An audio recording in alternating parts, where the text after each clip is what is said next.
Hello दोस्तों, कैसे हैं आप सभी। दोस्तों, हमारे इस YouTube चैनल में आप सभी का स्वागत है।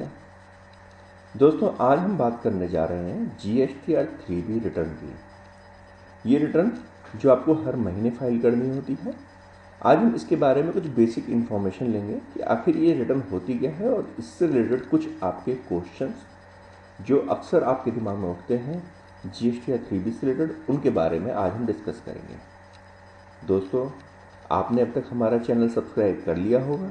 यदि नहीं किया है तो इसे तुरंत सब्सक्राइब कीजिए, जिससे कि आपको प्रोफेशनल अपडेट्स सिंपल लैंग्वेज में मिलते रहें।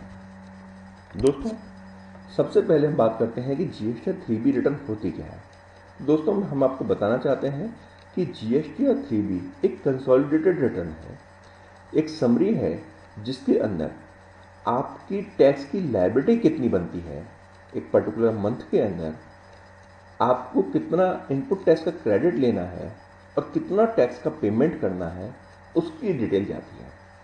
मीन्स आपने जितनी भी सेल ड्यूरिंग द मंथ की है उस पर आपकी टैक्स की क्या लायबिलिटी बनी, आपने जितनी परचेज की उसके ऊपर आपको कितना इनपुट टैक्स का क्रेडिट मिला, और जो डिफरेंस रहा कि यदि आपकी लायबिलिटी ज़्यादा है, ITC कम है, तो उसके ऊपर आपको कितना टैक्स पे करना चाहिए, और टैक्स का पेमेंट भी आप 3B के थ्रू करके चालान क्रिएट करके डिपॉजिट करके आप 3B सबमिट करते हैं। तो बेसिकली एक समरी होती है आपकी सेल की, आपकी परचेज की करना है उसकी डिटेल जाती है।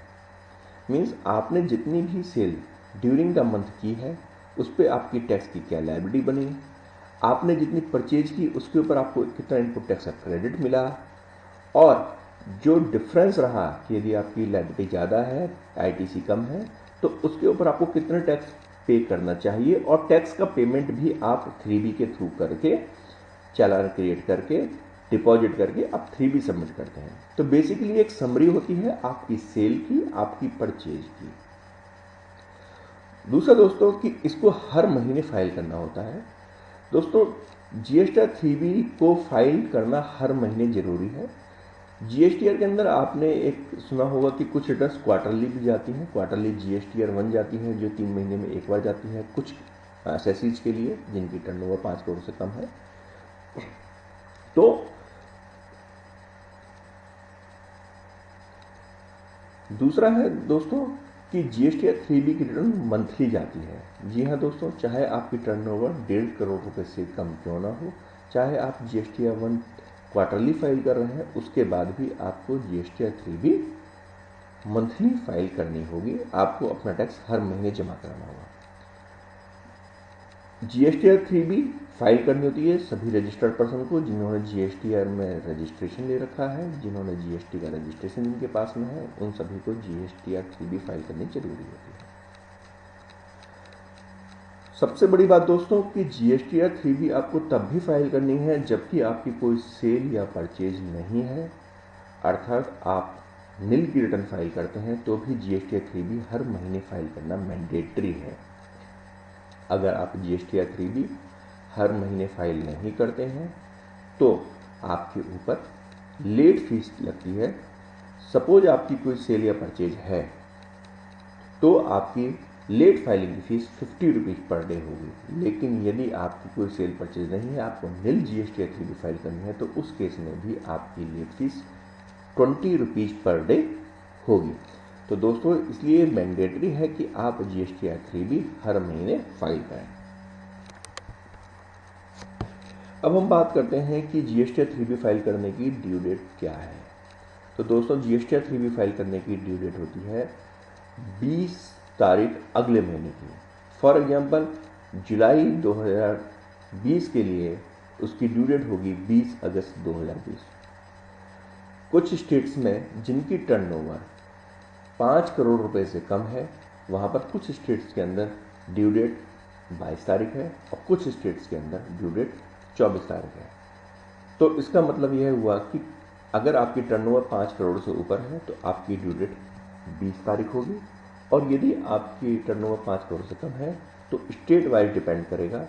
कुछ स्टेट्स में 22 तारीख और कुछ स्टेट में 24 तारीख है। दोस्तों, अभी एक बहुत अच्छी लाइफ टाइम अपॉर्चुनिटी आई हुई है कि जिन्होंने भी अभी तक GSTR 3B फाइल नहीं की है या कुछ महीनों की GSTR 3B अभी उनकी पेंडिंग है, तो वो अपनी GSTR 3B बिना लेट फीस के भी फाइल कर सकते हैं।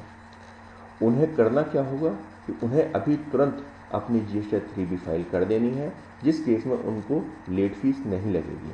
और इस केस में ड्यू डेट जो है वो 30 सितंबर 2020 है। इट मीन्स आप अगर 30 सितंबर 2020 से पहले अपनी सारी पेंडिंग GSTR 3B फाइल कर देते हैं तो आपको लेट फीस, जो कि अभी हमने डिस्कस की थी, 30 रुपये या 50 रुपये पर डे की, वो लेट फीस आपको नहीं देनी होगी। अब दोस्तों हम कुछ डिस्कस करते हैं FAQ 3B से रिलेटेड। जैसे कि क्वेश्चन अक्सर आपके दिमाग में आता है, आई हैव नो सेल और purchase in a month, should I still file GSTR 3B? कि मेरी कोई सेल या परचेज नहीं है इस पर्टिकुलर मंथ में, तो क्या मुझे GSTR 3B फाइल करना पड़ेगा? तो दोस्तों जैसे कि मैंने आपको पहले बताया था, हाँ, yes, you have to file GSTR 3B even if there is no transaction in month. अगला है, should I provide invoice wise detail on the GSTR 3B return? क्या मुझे इनवॉइस वाइज सेल और परचेज की डिटेल देनी पड़ेगी 3B के अंदर? तो answer is no. GSTR 3B में सिर्फ और सिर्फ कंसोलिडेटेड फिगर जाती है कि टोटल हमारी इतनी सेल है और इसके ऊपर हमारा टोटल इतना टैक्स बनता है, और परचेज में टोटल में इतना ITC क्लेम कर रहा हूँ। इसमें कोई भी इनवॉइस वाइज डिटेल नहीं जाती है। नेक्स्ट क्वेश्चन है, I have 2 GSTIN, one in Delhi and other in Assam, can I file 1 GSTR 3B for both registration? मेरे दिल्ली और आसाम में सपोज 2 अलग अलग रजिस्ट्रेशन है GST के, तो क्या मैं एक ही GSTR 3B फाइल करूँगा? तो आंसर इज नो। आपको हर GSTN के लिए अलग अलग 3B फाइल करनी होगी। अगला क्वेश्चन है, will there be any invoice matching in GSTR 3B? क्या GSTR 3B में कोई इनवॉइस मैचिंग होती है? तो आंसर इज नो। जैसा कि अभी हमने आपको बताया कि इसमें इनवॉइस वाइज डिटेल नहीं जाती है, इसलिए इसमें इनवॉइस मैचिंग भी नहीं होती है। ये एक सेल्फ डिक्लेरेशन है, जो आप अपनी फिगर्स डालते हैं वो सेल्फ मानी जाती है। आपने सेल्फ डिक्लेयर किया है कि ये फिगर सही है। Do I have to file GSTR 1 even after filing GSTR 3B? क्या मैं GSTR 1 GSTR 3B के पहले फाइल करूं या GSTR 3B के बाद फाइल करूं? तो दोस्तों GSTR 1 और GSTR 3B का आपस में कोई भी लिंक नहीं है। GSTR 1 आप GSTR 3B से पहले भी फाइल कर सकते हो और GSTR 3B के बाद भी फाइल कर सकते हो। जैसे कि कुछ एसएससीज के लिए GSTR 1 की ड्यू डेट 11th होती है, 11th day of next month, और जबकि 3B की डेट है 20th day of next month. तो GSTR 1 उसके से पहले फाइल होती है, 3B बाद में फाइल होती है। जो क्वार्टरली GSTR 1 फाइल करते हैं उनकी GSTR 3B की डेट होती है 20th day of next month, और रिटर्न वो फाइल करते हैं क्वार्टर एंडिंग के बाद। तो उस केस में GSTR 3B उनकी पहले फाइल होती है, GSTR 1 उनकी बाद में फाइल होती है। तो इस प्रकार दोनों में कहीं पर भी कोई लिंकिंग नहीं है। GSTR 1 आप GSTR 3B के बाद ही फाइल कर सकते हो, जब आपकी ड्यू डेट आए आप तब उसे फाइल करेंगे। Whether can I take ITC without filing GSTR 3B? Answer is no. ITC सिर्फ और सिर्फ आप GSTR 3B के थ्रू ही ले सकते हैं। GSTR 1 के अंदर सिर्फ सेल्स की फिगर जाती है, ITC की कोई फिगर नहीं जाती, परचेज की कोई फिगर नहीं जाती है।